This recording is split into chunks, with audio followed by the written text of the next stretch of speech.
Several years ago, I was at an event called Schoolie Palooza with some of my friends who were there, and it happened to be my birthday, so we were celebrating. And there are many live bands, so that evening we went to go listen to the band, and we were dancing, and somehow I tripped on a rock and fell backwards and hurt my wrist. And at the time I didn't know how badly, but in the morning it was very, very painful. And I had a friend who was there who happened to be a nurse, and she stabilized it, she wrapped it, and said it should be okay. But I was in so much pain that I was concerned and decided that I should go and get it looked at. So I drove about 30 minutes to an urgent care in town and waited several hours to be looked at, but then they did x-ray it, and it turned out that it was soft tissue damage, which sometimes can be worse than a break because it takes longer to heal. But I quickly realized that there was no way that I was going to be able to stay in my van because I couldn't function. I couldn't even pull out my bed. Everything was just more difficult, even getting dressed. So I made arrangements that night to stay at a nearby hotel, and then I was calling around to relatives and seeing if they would take me for a while. And I ended up staying with family for about 2.5, 3 weeks. Then I was able to get back into my van.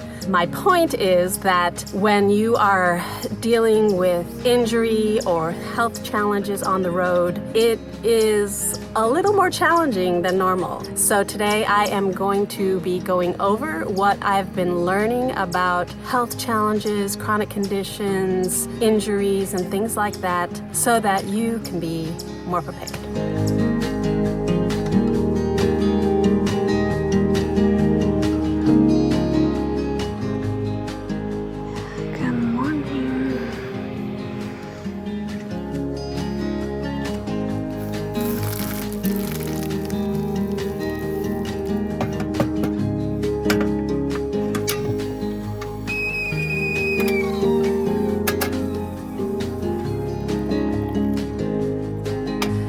Probably the first thing to mention is a health or first aid kit, because when you are out in the middle of nowhere, you are going to want to be ready to treat anything from minor cuts and bruises and stings and sprains, diarrhea, common cold, as well as some of the major things like allergic reactions, or sometimes even worse. So here are some of the things that a good emergency kit or first aid kit has in them. I have 3 kits. This is it's right behind the driver's seat, and it contains all of those things for the minor cuts and bug bites. It has Band-Aids and antiseptic wipes, thermometer, wraps, gauze, eye wash, tweezers, medical tape, and things that you can have nearby to treat those minor injuries.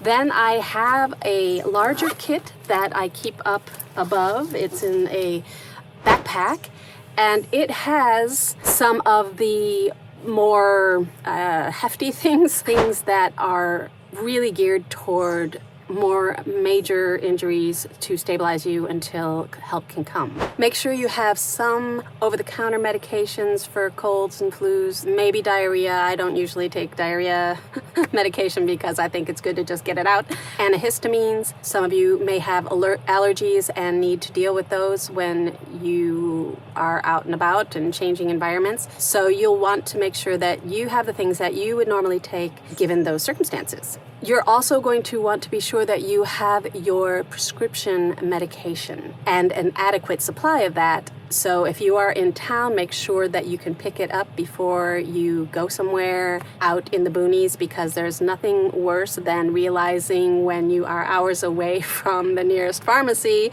that you have forgotten your medication, except maybe not realizing it and then it being too late.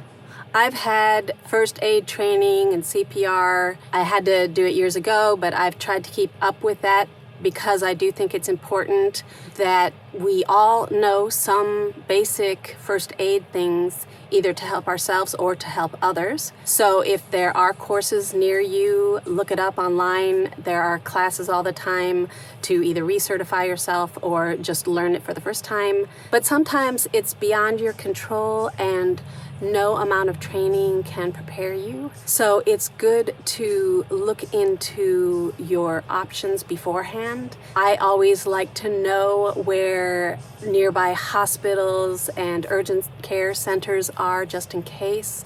And if those facilities have rescue options available. They don't always. And then you can get a GPS locator so that if you do get in trouble while you're hiking or you're somewhere that's harder to reach, you can press an emergency button and people will be able to locate you and be aware that you're in a crisis somewhere. But honestly, the least you can do is have a first aid kit or several. There are great options out there. I'll try to leave a link below to the one kit that I have that's more robust than a little thing that you can usually get at a grocery store. But you can build your own as well. So I would also encourage you to do that. Look into the things that you need and get them as you want to build your own kit. It's one of those things that you never want to have, but are so glad when you do.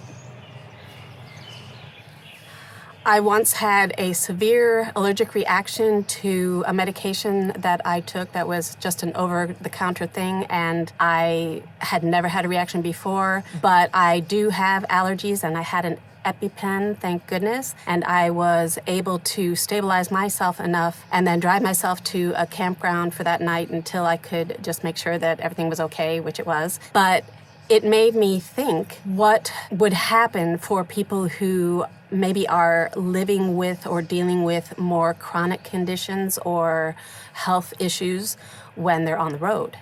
I have friends who live with chronic conditions, and here are some tips that I've gleaned from them for managing their health challenges. The first thing is to have a strategy. They are always planning ahead.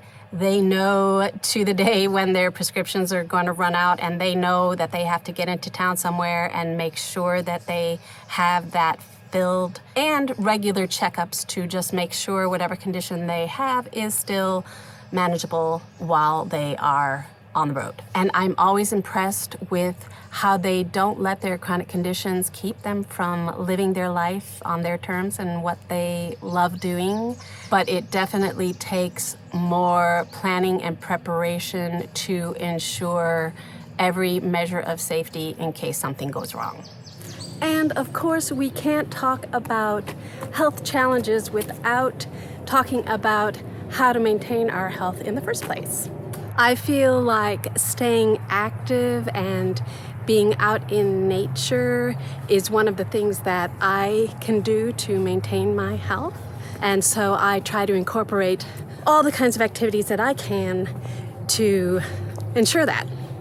I've talked about how nature heals in another video that I have, but it's important to get outside. It can be so tempting to stay in a cozy van when it is too hot or too cold outside to do anything, but it should be a priority to just get out and do something. I also like to take advantage of any activities that an area may have. A lot of campgrounds have bikes or kayaks or boats that you can rent and enjoy for the day.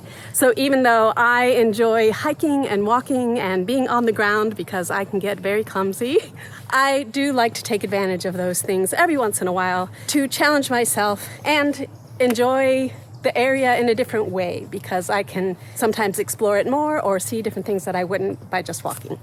Often being in nature allows you to really be more in touch with your body. So if your body is telling you that it needs rest.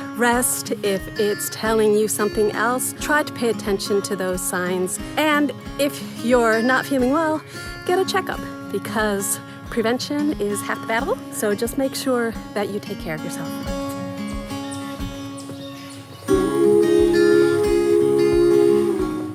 I'm in my happy Peace.